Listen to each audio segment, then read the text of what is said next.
Good morning dear students and friends. आज हम लोग class 10th chapter 2 polynomials exercise 2.2 जो कि एनसीईआरटी मॉडल पर आधारित रहेगा, जो कि बेस्ड ऑन एनसीईआरटी पैटर्न रहेगा कि क्वेश्चन नंबर 1 के आधार पर कुछ अन्य क्वेश्चंस को सॉल्व करेंगे, जिसमें हमें यह सॉल्व करना है कि कोई क्वाड्रेटिक पोलिनोमियल हमको दिया रहेगा, जिसमें फर्स्ट ऑफ ऑल हमें जीरोज उनके निकालने होंगे और तब उनके गुणांकों और शून्यकों के बीच में संबंध की सत्यता की जांच करनी होगी। तो चलिए आज सॉल्व करते हैं। क्वेश्चन नंबर 1, निम्न द्विघात बहुपदों के शून्यक ज्ञात करें, पुनः उनके शून्यकों और गुणांकों के बीच संबंध की सत्यता की जांच करें। We have to find first of all the zeros of quadratic polynomials, and then we have to verify that the relation between coefficient and zeros। तो चलिए प्रश्न नंबर 1 है x² - 4। पहले हमें first of all we have to solve x² - 4। सर्वप्रथम हमें x² - 4 के शून्यक निकालने होंगे। To find its two zeros, that means two value of x, then any value of x we can say alpha और beta. To find zeros of x² - 4 we take x² - 4 is equal to 0। हमें x² - 4 के शून्यक निकालने के लिए हमें x² - 4 को 0 के बराबर लेना होगा। तो चलिए इसको हल करते हैं, इसके शून्यक निकालते हैं। सर्वप्रथम x² - 4 is equal to 0, ठीक। तो 4 इधर कर दीजिए तो x² बराबर 4 हो जाएगा। अब स्क्वायर हटेगा तो ये 4 जो है रूट में चला जाएगा, प्लस माइनस लग जाएगा और रूट में 4 हो जाएगा। x का मान आ गया +-2, क्योंकि 4 का वर्गमूल 2 होता है, यानी कि अल्फ़ा हो गया। अल्फ़ा को हम +2 मान सकते हैं या -2 भी मान सकते हैं, किसी को भी हम अल्फ़ा मान सकते हैं। अल्फ़ा हो गया +2 और बीटा हो गया -2। अल्फ़ा और बीटा क्या हैं? दो शून्यक हैं। किसके? इसके दो शून्यक हैं, मतलब कि अल्फ़ा बीटा इसके 2 जीरोज हैं जो हमने ज्ञात कर लिए, ठीक। अब हमें इस बहुपद के शून्यकों और गुणांकों के बीच जो रिलेशन है उसकी सत्यता की जांच करनी है। यही सवाल में पूछ रहा है, कह रहा है कि चलिए सत्यता की जांच हम लोग करते हैं। अल्फ़ा का मान कितना आया है? +2 आया है। बीटा का मान -2 आया है। हम इस बहुपद को हम ऐसे लिख सकते हैं, x² को लिखेंगे -4 है, x वाला टर्म नहीं है तो +0 × x वाला टर्म कर देंगे, क्योंकि x वाला टर्म इसमें नहीं है। -4 यहाँ पर लिख देंगे बराबर 0। a का मान x² के साथ जिस संख्या का गुणा रहता है उसको a मानते हैं। a का मान 1, कुछ नहीं है तो 1 है। b का मान x के साथ 0 का गुणा हुआ है, क्योंकि x वाला टर्म इसमें है ही नहीं, तो x का गुणांक 0, मतलब b बराबर 0।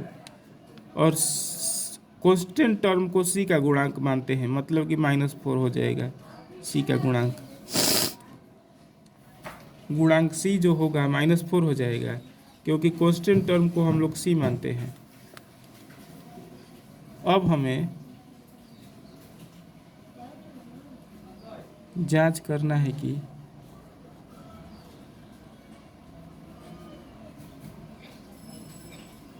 पहला number, now we have to test that first number alpha + beta is equal to -b/a। Second number में टेस्ट करना है अल्फ़ा × बीटा बराबर c/a। पहला नंबर टेस्ट करते हैं। अब पहला नंबर को सही है कि नहीं, यह रिलेशन जो है शून्यकों और गुणांकों के बीच जो प्रथम संबंध है तथा शून्यकों और गुणांकों के बीच जो द्वितीय संबंध है वह सत्य है कि नहीं। पहला का जांच देखिए, अल्फा प्लस बीटा बराबर माइनस बी बटा ए आया है। अल्फा का मान है 2 लिख दीजिए यहाँ पर, प्लस बीटा का मान है -2 यहाँ पर लिख दीजिए, is equal to minus b का मान 0 है तो 0 लिखिए यहाँ पर, ए का मान 1 है। यह घट कर 0 हो जाएगा। इसमें 1 से भाग करेंगे तो 0 ही आएगा। देखिए LHS और RHS बराबर आ गया, अतः पहला रिलेशन जो है यह रिलेशन सत्य है, यह वेरीफाई हो गया। अब सेकंड रिलेशन टेस्ट करिए, इसको टेस्ट करिए, अल्फा इंटू बीटा बराबर सी बटा ए। अल्फा का मान है 2 और बीटा का मान है -2। सी का मान कितना है, सी का मान है -4 और ए का मान है 1। गुणा करिए 2 में -2 से तो -4 आ जाएगा, बटा में 1 हट जाता है तो -4। LHS और RHS बराबर आ गया, यानी कि सेकंड रिलेशन भी सत्य है। ठीक, हम लोगों ने यह जांच कर लिया कि इसके जो शून्यकों और गुणांकों के बीच जो रिलेशन है वह दोनों रिलेशन सत्य है। ठीक, हमारा पहला क्वेश्चन सॉल्व हो गया। अब सेकंड क्वेश्चन को देखिए। सेकंड क्वेश्चन में हमें x² - 5, सेकंड क्वेश्चन x² - 5 के हमें फर्स्ट ऑफ ऑल इसके जीरोज निकालने हैं, मतलब इसके शून्यक निकालने हैं, मतलब अल्फा और बीटा का मान निकालना है। x के 2 वैल्यू आएंगे। ठीक, x के कितने वैल्यू आएंगे, 2 वैल्यू, जिसमें किसी एक को हम अल्फा मान सकते हैं, किसी एक को हम बीटा मान सकते हैं। तो सर्वप्रथम हमको इसको हल करके इसके शून्यक निकाल करके x के 2 वैल्यू आएंगे जो कि अल्फा और बीटा कहलाएगा। मतलब कि x के 2 शून्यक आएंगे, क्योंकि द्विघात बहुपद है तो 2 ही शून्यक आएंगे। और उसके बाद हमें इस बहुपद के शून्यकों और गुणांकों के बीच जो संबंध है उसकी सत्यता की जांच करनी है। चलिए हल करते हैं। इसके शून्यक निकालने के लिए हमें इसके बराबर 0 लेना पड़ेगा, x²। इस 5 को इधर भेज देंगे तो +5 हो जाएगा, स्क्वायर हट जाएगा तो क्या हो जाएगा, प्लस माइनस √5 आ जाएगा। यानी x के 2 वैल्यू आ गए, एक +5 आ गया और एक -5 एक +5 एक -5 आ गया, √5। x के 2 वैल्यू आ गए, एक प्लस में √5 आ गया और एक माइनस में √5 आ गया। मतलब कि किसी को भी अल्फा मान सकते हैं, इसको अल्फा मान लीजिए और इसको बीटा मान लीजिए। अब शून्यक हम लोगों ने फाइंड कर लिए। अब हमें टेस्ट करना है कि पहला number alpha plus beta is equal to -b बटा a होता है कि नहीं होता है। अल्फा का मान कितना आया है, √5 प्लस में, और बीटा का मान माइनस में √5 आया है। तो रख दीजिए मान इसका, माइनस यहाँ वाला लिखिए यहाँ पर, और b का मान आया है कितना। देखिए इसको हम ऐसे भी लिख सकते हैं, x² - 5 को हम ऐसे भी लिख सकते हैं, x² 1 × x²।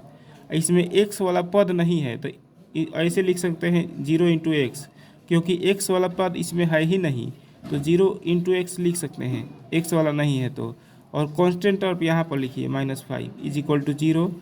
That means a का मान हो जाएगा x² के साथ 1 का गुणा हुआ है तो a का मान 1, b का मान x के साथ 0 का गुणा हुआ है प्लस में तो b का मान 0, और कांस्टेंट टर्म कितना है इसमें -5 है तो c का मान -5 हो जाएगा।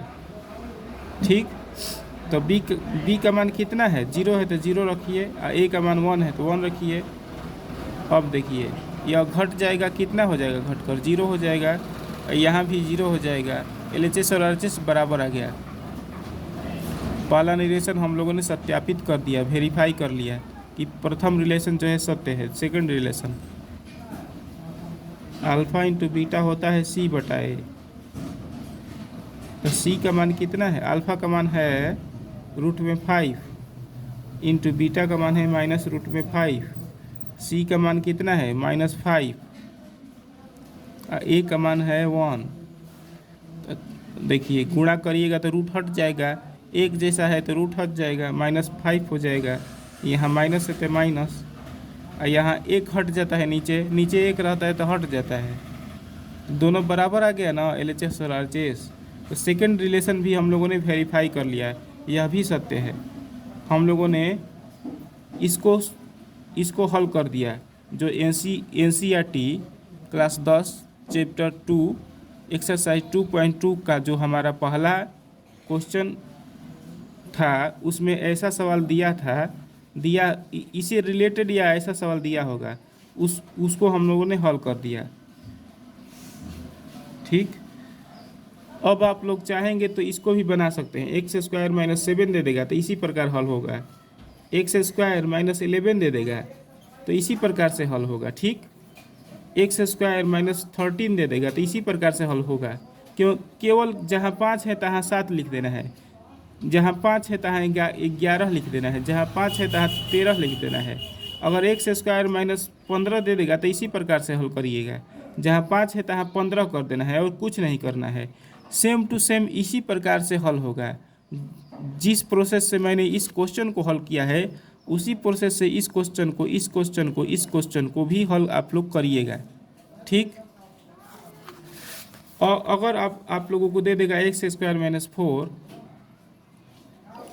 तो चूंकि 4 परफेक्ट स्क्वायर है, मतलब ये 4 का वर्गमूल निकल जाता है, तो ऐसा अगर संख्या दे देगा जिसका वर्गमूल निकल जाए, तो उस संख्या वैसी संख्या अगर रहेगा x² - 4 के रूप में, जैसे दे देगा x² - 25, तो इसी प्रकार आप लोग हल करिएगा। NCERT के एक्सरसाइज 2.1 के ऐसे क्वेश्चन को इस तरह से आप लोग हल करिएगा। जैसे कि x² - 36 दे देगा, तो चूंकि 36 जो है पूर्ण वर्ग संख्या है, परफेक्ट स्क्वायर नंबर है, तो इसी प्रकार से आप लोग हल करिएगा। अगर कोई वेरिएबल का स्क्वायर माइनस परफेक्ट स्क्वायर संख्या बराबर 0 रहेगा, या कोई वेरिएबल का स्क्वायर माइनस परफेक्ट स्क्वायर संख्या रहेगा, तो उसको आप इसी टेक्निक से सेम टू सेम हल करिएगा।